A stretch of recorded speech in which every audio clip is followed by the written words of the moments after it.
Hello guys, welcome back to our channel. Frequently asked questions episode number 1. ఇందులో first question వచ్చేసరికి, hi sir, నేను SAP end user R2R ప్రాసెస్లో job try చేస్తాను. ఏ topics మీద ఎక్కువ focus చేస్తే త్వరగా సక్సెస్ అవుతాం?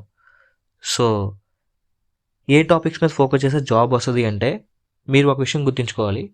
ఇక్కడ ప్రతి ఒక్క టాపిక్ కూడా మనకి ఇంపార్టెంటే ఇంటర్వ్యూ క్రాక్ చేయడానికి. సో టాపిక్ వైజ్ చూస్తే ఫస్ట్ వచ్చేసి అకౌంటింగ్. ఈ అకౌంటింగ్ మీద 100% ఎఫర్ట్స్తో ఎక్కువ టైం అయితే ఇన్వెస్ట్ చేయండి నాలెడ్జ్ గెయిన్ చేసుకోవడానికి. అకౌంటింగ్లో మీరు మెయిన్గా ఫోకస్ చేయాల్సింది total accounting cycle, what is R2R process and general entries ఎలా ప్రిపేర్ చేస్తాం. దెన్ ఈ ఎంట్రీస్లో అడ్జస్ట్మెంట్ ఎంట్రీస్ అంటే ఏంటి, రికరింగ్ ఎంట్రీస్ అంటే ఏంటి, రివర్సల్ ఎంట్రీస్ అంటే ఏంటి, వీటిని ఎలా ప్రిపేర్ చేస్తాం, ఎప్పుడు ప్రిపేర్ చేస్తాం, ఎందుకు ప్రిపేర్ చేస్తాం. అండ్ నెక్స్ట్ వచ్చేసరికి మంత్ ఎండ్ క్లోజింగ్స్. ఈ మంత్ ఎండ్ క్లోజింగ్స్ అనేది ఎలా చేస్తారు, వీటికి ప్రాసెస్ ఏంటి. And next reconciliation. సో ఈ రీకన్సిలేషన్లో నేర్చుకోవాల్సింది బ్యాంక్ రీకన్సిలేషన్ అంటే ఏంటి, ఇంటర్ కంపెనీ రీకన్సిలేషన్ అంటే ఏంటి, బ్యాలెన్స్ షీట్ రీకన్సిలేషన్ అంటే ఏంటి, ఎలా చేస్తారు, ఎప్పుడు చేస్తారు.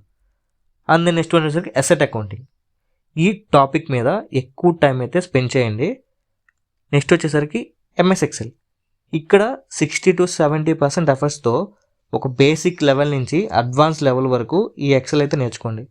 ఎందుకంటే రియల్ టైంలో 70% ఆఫ్ ది వర్క్ అయితే ఈ ఎక్సెల్లోనే చేయాల్సి ఉంటుంది. అండ్ అగైన్ ఇంటర్వ్యూ క్వశ్చన్స్ కూడా ఈ ఎక్సెల్ మీద రేజ్ అవుతాయి. అండ్ నెక్స్ట్ ఎస్ఏపీ R2R ప్రాసెస్కి టోటల్ ఎస్ఏపీ FSCO నేర్చుకోవాల్సిన అవసరం లేదు. రియల్ టైంలో మనం వర్క్ చేసి 20 to 30 టీ కోర్స్ మీద మాత్రమే వర్క్ చేస్తాం. సో ఈ టీ కోర్స్ వరకు నేర్చుకుంటే సరిపోతుంది. ఇక్కడ మీకు 20% ఎఫర్ట్స్ మాత్రమే సరిపోతుంది. ఎందుకు 20% ఎఫర్ట్స్ అన్నాను అంటే, ఇక్కడ ఇంటర్వ్యూలో సెలెక్ట్ అవ్వడం కోసం మాత్రమే మనం ఎస్ఐపి నేర్చుకుంటాం. వన్స్ సెలెక్ట్ అయ్యాక మీరు వర్క్ చేసేది ఎస్ఐపి లైన్ ఉండొచ్చు, లేదంటే సమ్ ఎనదర్ ERP టూల్ అయినా ఉండొచ్చు. సో దానికోసం 20% ఎఫర్ట్స్ సరిపోతుంది. అండ్ లాస్ట్ వన్ వచ్చేసరికి టైపింగ్. ఇక్కడ మీ టైపింగ్ స్పీడ్ అనేది పర్ మినిట్ 30 words టైప్ చేసే విధంగా ప్రాక్టీస్ చేయండి. ఎందుకంటే సమ్ కంపెనీస్ ఇంటర్వ్యూ ప్రాసెస్లో టైపింగ్ స్పీడ్ కూడా టెస్ట్ చేస్తారు. సో దానికోసం మన టైపింగ్ స్పీడ్ కూడా ఇంప్రూవ్ చేసుకోవాలి. అండ్ నెక్స్ట్ క్వశ్చన్, సార్ రీసెంట్గా నాది MBA కంప్లీట్ అయింది. నేను SAP ఎండ్ యూజర్గా జాబ్ ట్రై చేయాలనుకుంటున్నాను. సో ఫ్రెషర్గా ప్రజెంట్ మార్కెట్లో ఆపర్చునిటీస్ ఎలా ఉన్నాయి అండ్ ఫ్రెషర్ శాలరీ ఎంత ఉండొచ్చు? ప్రజెంట్ SAP ఎండ్ యూజర్గా ఫ్రెషర్గా ఆపర్చునిటీస్ చాలా తక్కువ ఉన్నాయని చెప్పొచ్చు. అండ్ శాలరీ విషయానికి వస్తే depends on the qualification and company terms and condition base చేసుకుని శాలరీ అయితే ఉంటాయి.